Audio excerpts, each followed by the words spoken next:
Hello बच्चों, क्या हालचाल। मस्त एकदम। आर क्लासेस कोचिंग सेंटर में आप सभी का स्वागत है। और आज हम बात करेंगे अगले चैप्टर की क्लास फिजिक्स 12th के, राइट। प्रत्यावर्ती धारा, अल्टरनेटिंग करंट, जो कि बहुत ज़्यादा कठिन चैप्टर माना जाता है और इससे क्वेश्चन एग्जाम में हर बार आता है। तो उन क्वेश्चनों की बात करेंगे जो ज़्यादा इंपॉर्टेंट होंगे। वीडियो के बीच में इंपॉर्टेंट बोल दूंगा जो 100% इंपॉर्टेंट होगा। मैं करा रहा हूँ एक तरफ से पूरा सिलेबस, राइट। चलो मिलते हैं।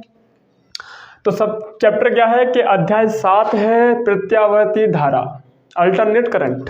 अब अल्टरनेट करंट जो है वो बनता कैसे है, टरबाइन से बनता है, कैसे बनता है, तो उसको आप पहले से समझ लो थोड़ा सा, है ना। तो हमारी हेडिंग का नाम रहेगा क्या, प्रत्यावर्ती धारा का उत्पादन।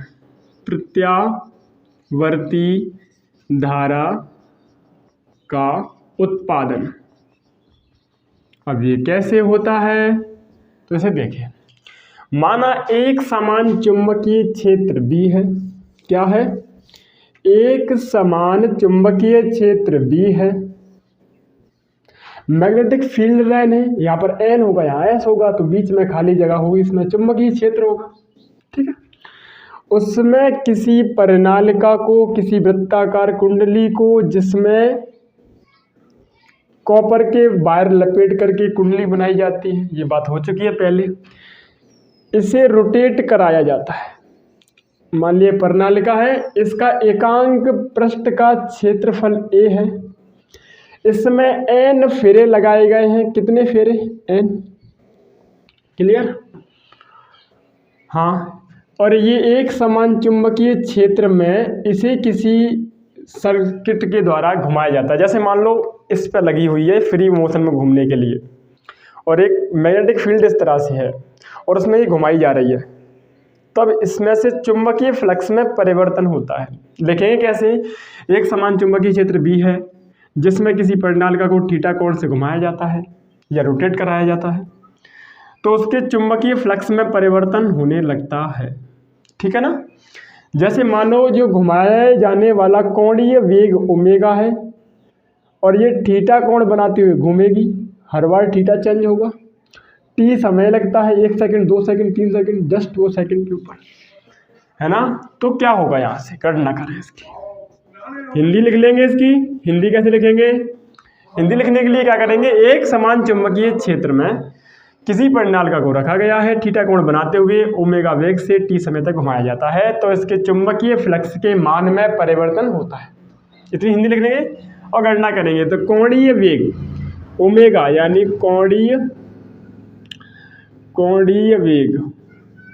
कोणीय वेग इक्वल टू कितना, ओमेगा इक्वल टू कितना थीटा घूमेगा टोटल यहाँ से यहाँ तक, तो 360 कह सकते हैं, यानी थीटा बटे T समय में। कोणीय वेग बराबर कोणीय दूरी बटे समय, क्लियर। तो थीटा बराबर निकालूं तो क्या निकलेगा, इसका भाग हो रहा है यहाँ तो गुणा होगा, तो ओमेगा T, क्लियर, ठीक है। लेकिन यहाँ से हम कहते हैं नंबर ऑफ फ्लक्स है, यानी फ्लक्सों की संख्या में परिवर्तन कितना हुआ, फ्लक्सों की संख्या में परिवर्तन, है ना। फ्लक्सों की संख्या में बदलाव या परिवर्तन कितना होगा, परिवर्तन। तो फ्लक्स को कहते हैं फाई, इक्वल टू परिनालिका का एकांक पृष्ठ का क्षेत्रफल N A B cos theta, ये होता है ना। BA cos थीटा होता है एरिया किसका, एकांक पृष्ठ के क्षेत्रफल का, इसका एरिया, ठीक है। NAB cos थीटा, थीटा की वैल्यू भर देंगे तो फाई क्या हो जाएगा, यहाँ NAB cos omega T, theta बराबर ओमेगा T, क्लियर। अब यहाँ से हमें क्या निकालनी है, प्रत्यावर्ती धारा यानी करंट निकालना है। तो करंट के लिए क्या करेंगे, T के सापेक्ष इसका अवकलन कर देंगे। T के सापेक्ष अवकलन करने पर, यानी कम से कम समय में निकाल के दिखा रहे हैं, कम से कम समय में, यानी बहुत ज़्यादा कम समय में। तो क्या होगा, d phi upon dt equal to इसका अवकलन d/dt N B A cos theta या N A B cos omega T. Clear. अब यहाँ से होगा क्या, यानी ये किसके बराबर होता है, तो प्रेरित विद्युत वाहक बल। स्वप्रेरण में आया था, ये फैराडे ने बताया था कि प्रेरित विद्युत वाहक बल जो होगा वो किसके बराबर होता है, d∅/dt के। फ्लक्स परिवर्तन की दर को प्रेरित विद्युत वाहक बल कहते हैं। फ्लक्स परिवर्तन की दर, दर माने समय का भाग, फ्लक्स परिवर्तन की दर को प्रेरित विद्युत वाहक बल कहते हैं, इलेक्ट्रोमोटिव फोर्स कहलाता है ना। तो यानी इसकी जगह पर क्या आ जाएगा, ई। चलो तो अभी चाहे इस अगले स्टेप में कर दो चाहे इसी में कर दो, E = और यहाँ कांस्टेंट वैल्यू कौन सी है, जिसका अवकलन नहीं हो सकता, यानी n के मान नहीं बदल सकता, जितनी भी घुमा लो आप फेरे लगते हैं, उसका क्षेत्रफल नहीं बदलेगा, वो छोटी बड़ी नहीं होगी घुमाने पर, और उसका चुंबकीय क्षेत्र नहीं बदलेगा। तो ये कांस्टेंट वैल्यू बदलेगा तो केवल कोण बदलेगा, वेलोसिटी बदलेगी, स्पीड बदल सकती है। तो इसका क्या होगा, अवकलन जिसका बदलना जाएगा। और ये कांस्टेंट वैल्यू को बाहर कर दो, एन ए बी, और अवकलन किसका होगा, कॉस ओमेगा टी का। अवकलन कैसे करते हैं यहाँ से देखो, तो E = कितना, E =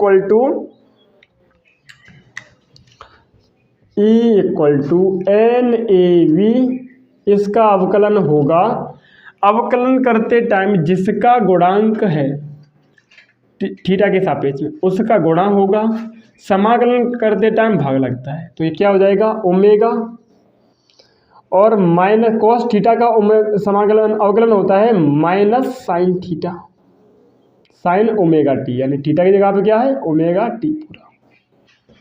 क्लियर। तो ये क्या हो जाएगा, इसका माइनस को मैं कॉमन कर दूं यहाँ बाहर, तो E = -NAB omega sine omega T. यहाँ हम मान सकते हैं कि E0 = -NAB ओमेगा। अगर मान लिया कि E0 = कितना है, प्रेरित विद्युत वाहक बल जो उत्पन्न हुआ है वो NAB ओमेगा के बराबर है, तो इसकी जगह पर क्या लिख देंगे, E = कितना, E0 पूरी की वैल्यू इसमें उठा करके, है ना, E0 sign omega T, sign omega T. इससे प्रत्यावर्ती धारा का वोल्टेज हुआ ये प्रेरित विद्युत वाहक बल। वोल्टेज के लिए V लिखते हैं, तो ये अपने मन से लिख दिया मैंने, V = साइन ओमेगा टी। इसी तरह से धारा जो बनेगी तो वो क्या बनेगा, I = I0 sign omega T. ये सारे के सारे फॉर्मूले अभी काम आने वाले हैं। क्लियर। अब देते हैं इसका ग्राफ, क्या लेते हैं, ग्राफ प्रत्यावर्ती धारा का, इधर ले लो, प्रत्यावर्ती धारा का ग्राफ कैसे बनेगा, है ना। ठीक है, यानी पहले मैं ग्राफ बनाने से पहले मैं क्या करूं, ग्राफ बना देता हूं पहले। लो, ये पॉजिटिव वैल्यू, ये नेगेटिव वैल्यू, यहाँ 0। कैसे होगा ये, तो ग्राफ जानते होंगे सब लोग, ऊपर वाली प्लस, नीचे वाली माइनस, इधर वाली माइनस प्लस, है ना, जानते होंगे ना ये तो पहले से ही। तो ये मिडिल पॉइंट, मध्य बिंदु होता है 0 ग्राफ में। अब यहाँ पर क्या होता है कि देखो, मैं लेता हूँ थीटा का मान, यानी थीटा का मतलब ओमेगा टी, और उसको मैं भरूंगा साइन ओमेगा टी में, यानी साइन थीटा की वैल्यू में। तो सबसे पहले मान लिया ये 0 डिग्री एंगल बनाती है, यानी इसके परपेंडिकुलर है। कैसे है, इस तरह से, कोई थीटा नहीं है, तो थीटा की वैल्यू 0 डिग्री है, तो इसका मान कितना आएगा, साइन का मान भरेंगे वैल्यू में। अगर थीटा की वैल्यू 90 डिग्री है तब इसका कितना मान आएगा, है ना। अगर थीटा की वैल्यू 180 है तब इसका मान कितना आएगा, थीटा की वैल्यू 270 है तब इसका मान कितना आएगा, थीटा की वैल्यू 360 है तब इसका मान कितना आएगा। क्लियर। यहाँ अगर साइन का मान यानी थीटा का मान मैं इसमें 0 रखूँ तो आई का मान, तो साइन जीरो की वैल्यू कितनी होती है, जीरो। तो सारी की सारी वैल्यू जीरो इंटू जीरो, तो पूरा जीरो हो जाएगा। ठीक है सर। साइन 90 की वैल्यू कितनी होती है, एक। तो ये कितना आएगा, एक, यानी आई नॉट, यानी साइन नॉट की एक प्लस वैल्यू आएगी maximum, I nought equal to. Sine 180 की वैल्यू कितनी होती है, जीरो। तो जीरो गुणा करेंगे तो ये पूरा जीरो हो जाएगा। इसमें मान रखना है इसमें, ठीक है, ओमेगा टी का जगह। साइन 270 की वैल्यू कितनी होती है, माइनस का एक। तो गुणा करेंगे तो ये माइनस की वैल्यू आएगी, यानी माइनस का 1। क्लियर। फिर मान रखो इसमें 2 पाई। तो साइन 2 पाई, अगर साइन के साथ में 2, 4, 6 किसी का भी मल्टीपल हो रहा है, 2, 4, ध्यान से, साइन के साथ में 2, 4, 6 का मल्टीपल हो रहा है, यानी उसकी वैल्यू जीरो होती है। अब इन मान को यहाँ भरें तो सबसे पहले जीरो, 90 डिग्री अगर इस पर लूँ मैं तो इतना, यानी 90 डिग्री पे वैल्यू कितनी होगी, 1 प्लस के, और फिर 180 डिग्री पे कितना, जीरो, फिर माइनस के, यानी अगली वाली पे 270 के लिए कितना, माइनस का 1, यानी माइनस का 1 नीचे कहीं होगा, तो यहाँ कहीं, और फिर 270 से कितना, 360 डिग्री, तो ये कितना हो जाएगा, जीरो। यानी यहाँ कितना एंगल था, ये एंगल देखा जाए तो ये है पाई/2, ये है पाई 180 डिग्री घूम करके, ये है कितना, 3 पाई/2 270, और ये है 2 पाई। ठीक है ना। तो यहाँ ये माइनस हुआ, प्लस हुआ, फिर जीरो, फिर माइनस, फिर जीरो। तो 2 बार क्या हुआ, ये जीरो इन पॉइंटों पर, और 2 बार क्या हुआ, ये प्लस का 1 एक बार माइनस का 1। ठीक है ना। इसलिए इसका प्रत्यावर्ती धारा का जो चिन्ह होता है, संकेत, मैं इधर बनाया है ना, इसका क्या होता है, संकेत, प्रत्यावर्ती AC का संकेत होता है, इस तरह से लगा देते हैं, वो ग्राफ से ही लगा देते हैं। ठीक है, जिस तरह से ग्राफ आ रहा है। यहाँ पर समझने वाली बात यह है कि ये एक चक्र में, प्रत्यावर्ती धारा एक चक्र में 2 बार जीरो होती है, और घरों वाली लाइट जो आती है वो फ्रिक्वेंसी उसकी होती है 50 हर्ट्ज, यानी 1 सेकंड में वो 50 चक्र लगाती है। कितने साइकिल लगाती है, चक्र। तो 50 चक्र लगाई तो एक चक्र में कितनी बार, 2 बार शून्य हो रही थी, यानी 100 बार शून्य होगा। यानी बल्ब घर में जो जलता है वो 1 सेकंड में 100 बार बुझता है। आगे बात समझना, क्योंकि वो 1 सेकंड में, एक चक्र में 2 बार, और 1 सेकंड में 50 चक्कर लगाती है, इसलिए 100 बार बुझता है, 100 बार में लगता है। लेकिन हमारी फोकस जो लेंथ होता है नेत्र का, वो शायद 1/16 ही फोकस कर पाता है नेत्र का, यानी 1 सेकंड का 16वां भाग ही फोकस कर पाता है, देख पाता है रेटिना पर, इसलिए वो देख नहीं पाता बुझता हुआ, लेकिन वो जलता हुआ दिखता रहता है। क्लियर। तो आप इसका स्क्रीनशॉट लें और इसे नोट कर लें।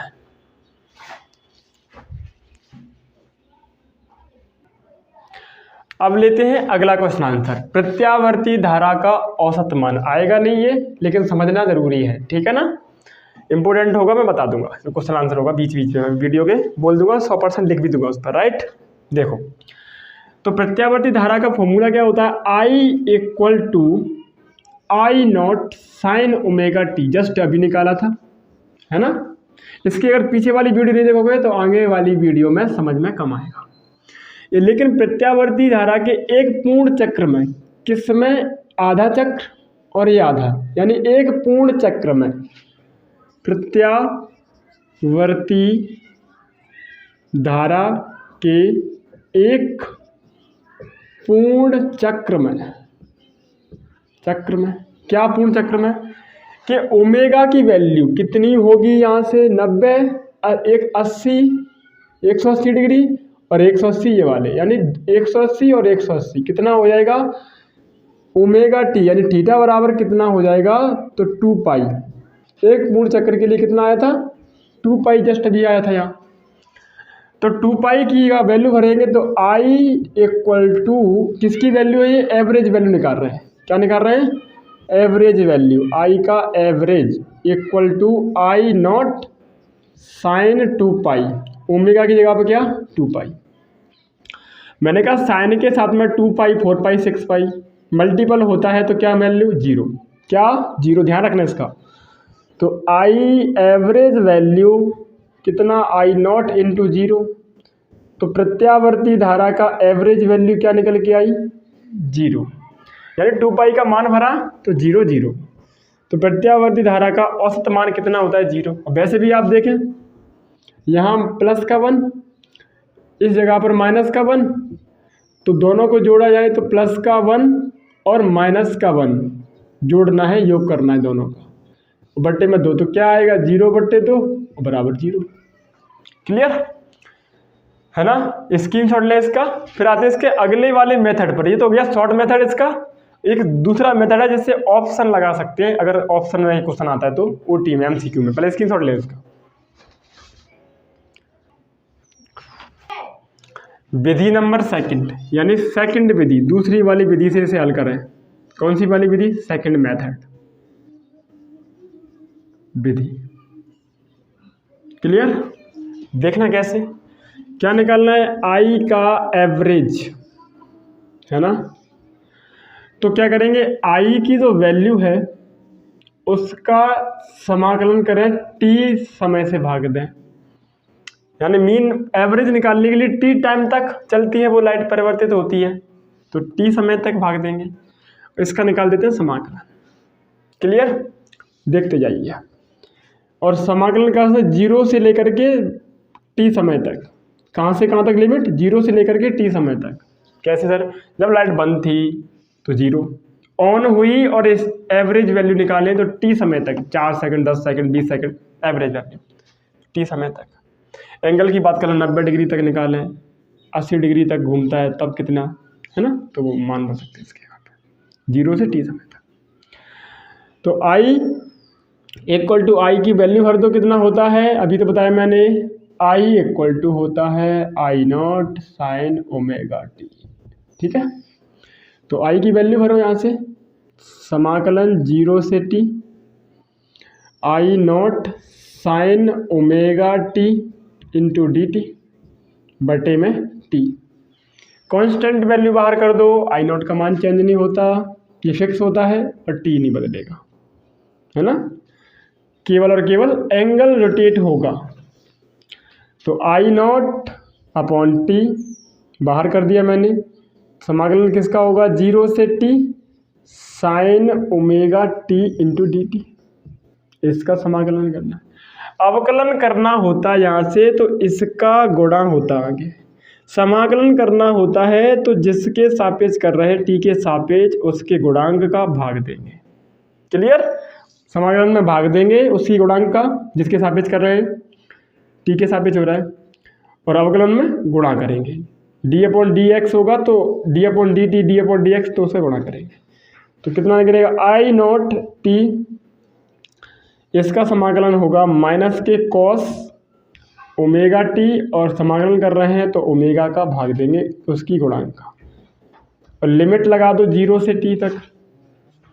क्लियर, तो लिमिट आई को कॉमन कर दो इसमें माइनस को, तो कितना हो जाएगा, माइनस आई नॉट टी, क्या बचेगा, और ओमेगा को भी बाहर निकाल दो क्योंकि कांस्टेंट है, वो हटेगा नहीं इसमें, लिमिट ओपन नहीं होगी तो यहाँ हो जाएगा omega.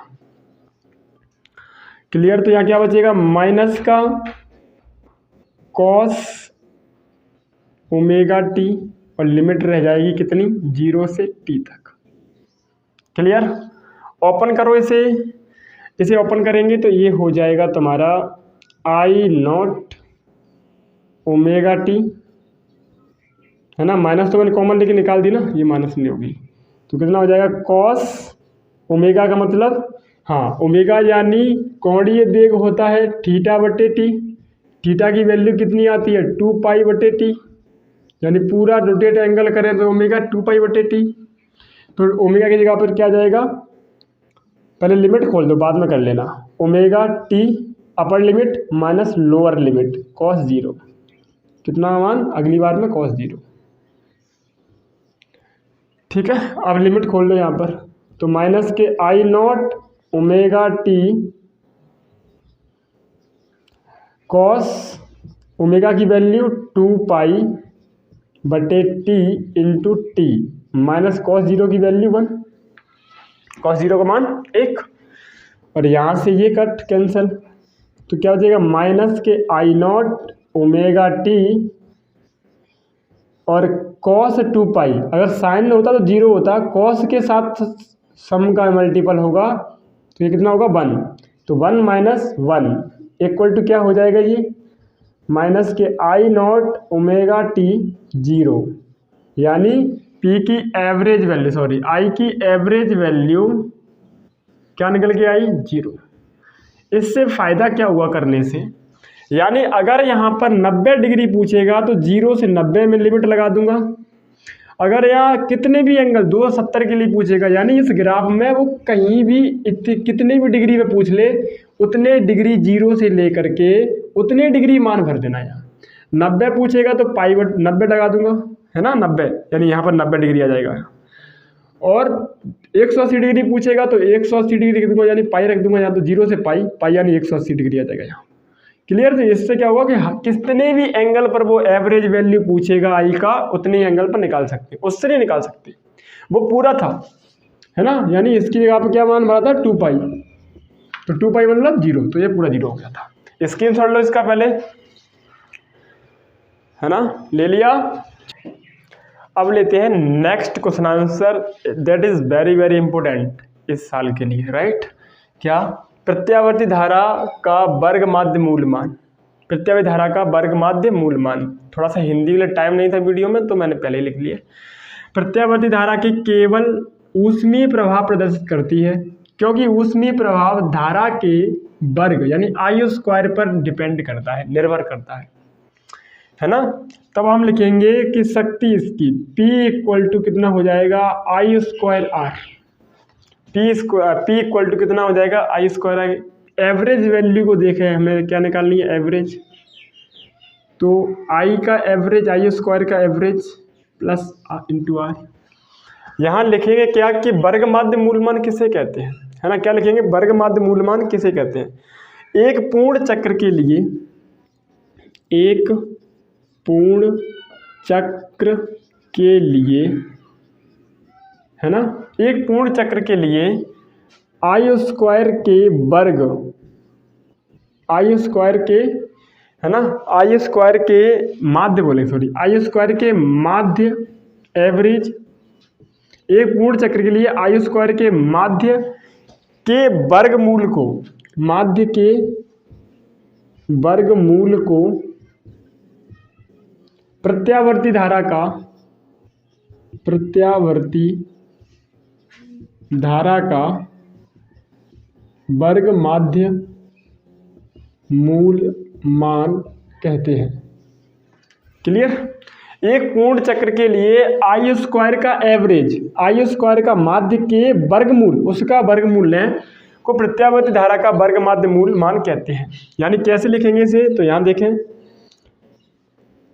IRMS root means square, I root means square equal to I square का क्या करना है माध्य लेना है। तो किसी का भी माध्य लेते हैं तो उसमें क्या करते हैं टी का भाग देते हैं। तो आई स्क्वायर के माध्य के वर्गमूल को, इसके किसको वर्गमूल को प्रत्यावर्ती धारा का रूट मीन्स स्क्वायर वर्ग माध्य मूल मान कहते हैं। इसकी डेफिनेशन हो गई। किंतु हम जानते हैं कि I इक्वल टू क्या होता है, यहाँ से I इक्वल टू क्या होता है I not sine omega T, value भर दो वहाँ पर। तो IRMS इक्वल टू वैल्यू भरो आई की, तो I not sine omega T, ये वैल्यू आई की जगह पर, और इसका whole square into D T बटे में टी। क्लियर। वैल्यू खोलते हैं इसे, तो IRMS इक्वल टू कितना हो जाएगा ये, ऐसे करके। क्लियर।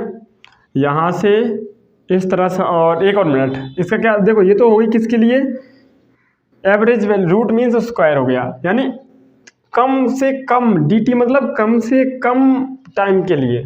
अगर मुझे पूरा एवरेज चक्र के लिए निकालना है तो मैं क्या लगाऊंगा यहाँ पे समाकलन, और वो भी समाकलन कैसा 0 से t समय तक, 0 से t समय तक। लेकिन एक मिनट पहले इसको ऐसे कर लो सिंपल बनाने के लिए, और पहले इसका रूट अगर मैं यहाँ से हटा दूँ तो रूट के बदले मुझे क्या मिलेगा यहाँ स्क्वायर। तो यहाँ क्या आ जाएगा मेरी value I square sine omega T का whole square into D T बटे में टी। अब इसका ले लेता हूँ मैं समाकलन। समाकलन माने संपूर्ण चक्र के लिए कितने एंगल 0 से लेकर के टी तक, जितने भी एंगल तुम चाहते हो वहाँ तक रूट मीन्स स्क्वायर का वैल्यू। तो क्या हो जाएगी आई आर एम एस का square equal to constant value जो होती है समाकलन होता नहीं उसका, तो आई स्क्वायर बटे में टी। ये क्या आ जाएगी बाहर कॉमन आ जाएगी। समाकलन किसका होगा 0 से टी लिमिट क्या बचेगा sign omega T into D T. समझ में आया?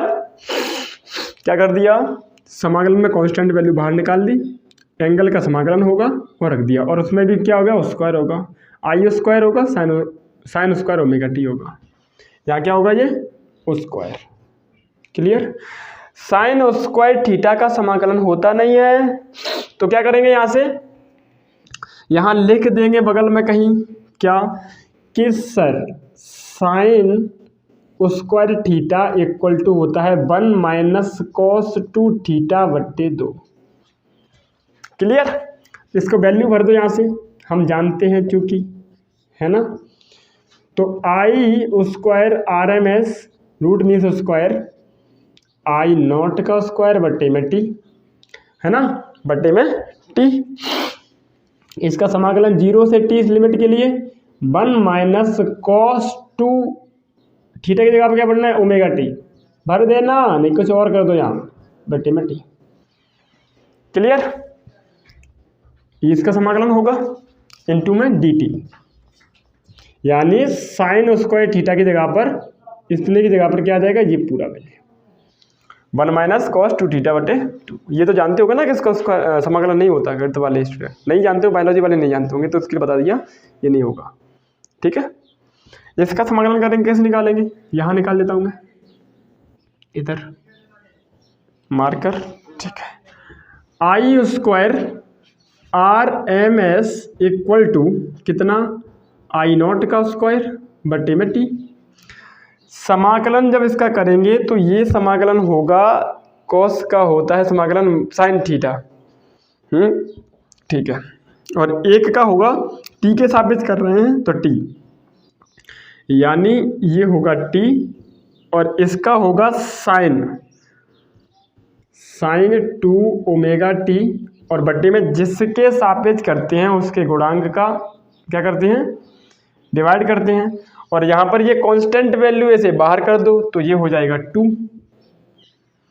इसे कांस्टेंट वैल्यू का कर देंगे बाहर कर देंगे, यहाँ से 2 का क्या होता है अवकलन होगा नहीं समाकलन इसका, तो 2 बाहर कर दिया तो क्या बचेगा साइन 2 और बट्टे में जो समाकलन करते हैं उसके साथ में जो गुणांक आता है उसका भाग देते हैं तो ओमेगा 2 ओमेगा भाग लगेगा। ठीक है, यानी ये होगा समाकलन। क्लियर? देखो यहाँ से कैसे करेंगे, लिमिट क्या लगी है 0 से टी तक, ओपन करो लिमिट को तो I square R M S equal to I not का स्क्वायर अपॉन 2t। क्लियर?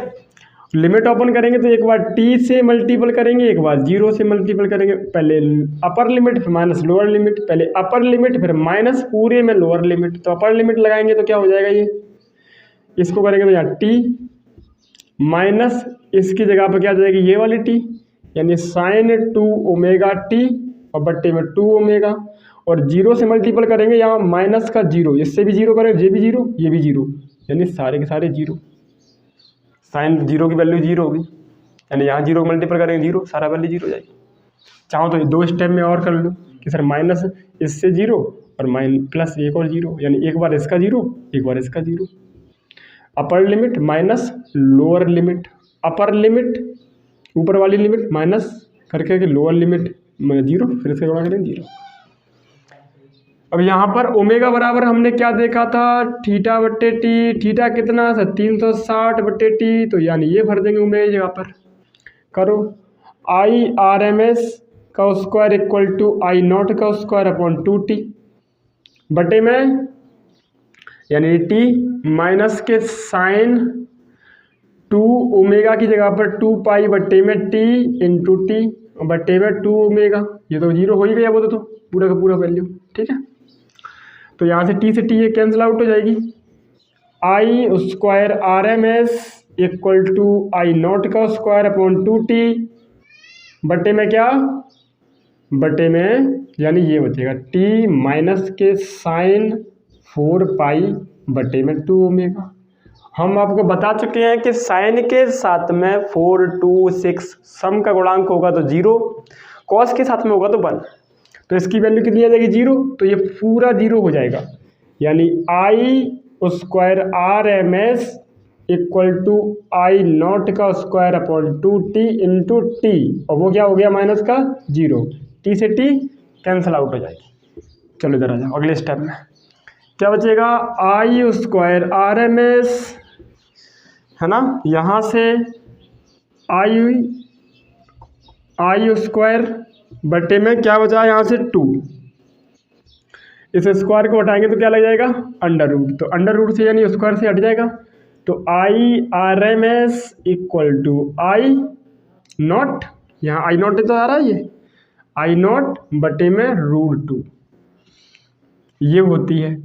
इसे ऐसे भी लिख सकते हो क्या कि I R M S equal to 0.707 I nought, यानी आई नॉट की वैल्यू होती है। या इसे वी आर एम एस की वैल्यू वी के वियोगी फॉर्म में लिखें तो V R M S equal to यानी वी नॉट √2, या इसको ऐसे कह दो वी की फॉर्म में लिखें तो V R M S equal to 0.707 V nought, है ना। ये दोनों वैल्यू क्या आएंगी हमारी आगे काम आएंगी शक्ति गुणांक निकालते टाइम पर, है ना। नोट करो इनको, समझ में आया। पहले क्या किया, सबसे पहले प्रत्यावर्ती धारा उसी बराबर प्रदर्शित करती है, इसका मान धारा के स्क्वायर पर निर्भर करता है। कैसे कहते हैं वर्ग माध्य मूल मान, तो एक पूरे चक्र में साइकिल के एक आधा चक्र और एक पूरा चक्र, साइकिल के पूरे चक्र में आयु स्क्वायर के माध्य को, आयु स्क्वायर के माध्य माने समय का भाग, माध्य को वर्ग मूल को, उसके क्या कहते हैं माध्य का वर्ग मूल को प्रत्यावर्ती धारा का वर्ग माध्य मूल मान कहते हैं। तो ये निकाला आई स्क्वायर की, यानी आई की वैल्यू भरी, यहाँ से समांग रूट को हटाया तो स्क्वायर आ गया, और रूट हटाया तो स्क्वायर आ गया, तो ये बचा। इसके बाद समाकलन करते टाइम क्या करेंगे, यहाँ पर लिमिट लगा देंगे 0 से t समय तक, कांस्टेंट वैल्यू बाहर कर दिया, समाकलन स्क्वायर का होता नहीं है, तो साइन स्क्वायर 2θ में वैल्यू भर दी, है ना। 1 स्क्वायर 2θ इक्वल टू होता है, तो यहाँ वैल्यू भरने के बाद जो 2 है वो कांस्टेंट मैंने बाहर कर दिया अगली बार में स्टेप में, ये मैंने बाहर ले लिया, और इसका समाकलन होता है क्या, इसका 1 का होगा t, 1 का समाकलन कितना होगा t, और इसका हो जाएगा 2 साइन, कॉस का होगा साइन, तो साइन 2 ओमेगा t माइनस लगी थी पहले से, और बट्टे में 2 ओमेगा भाग क्यों दिया, क्योंकि समाकलन कर रहे हैं, तो जिससे अवकलन t के सापेक्ष करेंगे, t गुणांक का भाग देंगे, तो भाग दे दिया मैंने 0 से t समय तक के लिए लिमिट खोल दी। इसके बाद ये कर दिया यहाँ से कॉमन, है ना, लिमिट खोली, तो ये t का मल्टीपल इसमें, फिर इसमें, फिर 0 का मल्टीपल इसमें और इसमें, 0 का मल्टीपल एक बार इसमें, एक बार इसमें, minus upper limit minus lower limit, तो ये वैल्यू बची। इसके बाद t से t काट दिया और ये बचा, है ना, यानी थीटा ओमेगा वैल्यू भरी थी, यहाँ पर ओमेगा वैल्यू भरी, यहाँ क्या आएगा साइन ओमेगा t बचेगा, ओमेगा वैल्यू भर दिया 2π/t, t से t कैंसिल, तो इस 4 की वैल्यू 0 और ये आ गया, राइट। तो इसे एक बार स्क्रीनशॉट लें। अब मिलते हैं नेक्स्ट वीडियो में और 7 सर्किट की तरफ चलते हैं, जहां से हर बार क्वेश्चन आता है, that is very very important. इस वीडियो का क्वेश्चन आंसर जो इंपॉर्टेंट था वो ये वाला था, 4 से 3 नंबर में पूछेगा। और अब आते हैं 7 सर्किट में। अगर चैनल को सब्सक्राइब नहीं किया तो प्लीज़ सब्सक्राइब कर लो, फ्री का है, कोई पैसे तो लग नहीं रहे आपके, राइट, थोड़ा सपोर्ट कर देना।